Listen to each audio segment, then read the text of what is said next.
You often hear the narrative, the UN agreed to partition Palestine, the Jewish side, the Zionist movement accepted it, the Arabs rejected it, the Arabs did the wrong thing, they then fought against the establishment of the State of Israel, and they lost the war, tough luck. But that is not actually the way it is seen by international lawyers. The UN Partition Plan was not legally binding.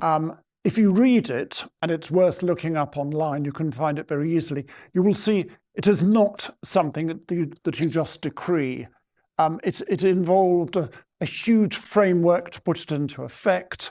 There would be a commission established to define boundaries and all sorts of things, and none of that happened. So the Palestine Partition Plan was basically always a dead duck. But the Arab side, immediately it was announced, began kind of, their own bits of guerrilla warfare. Much of it was what one would indisputably call terrorism.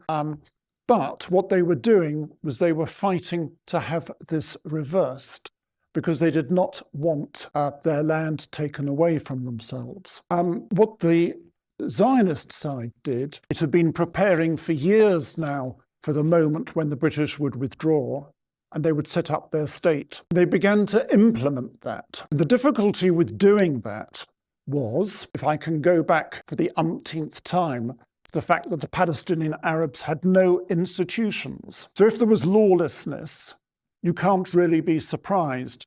The law was enforced by the British police, by the British army, and these were now withdrawing or being disbanded. But the only way that Israel could come into existence as a state was by declaring its independence, and before that, in preparation for that, it had to secure the country that would become its own state. And that basically meant, as had been predicted at the time of the Biltmore Declaration, that basically meant we're going to take over control of Palestine by force of arms.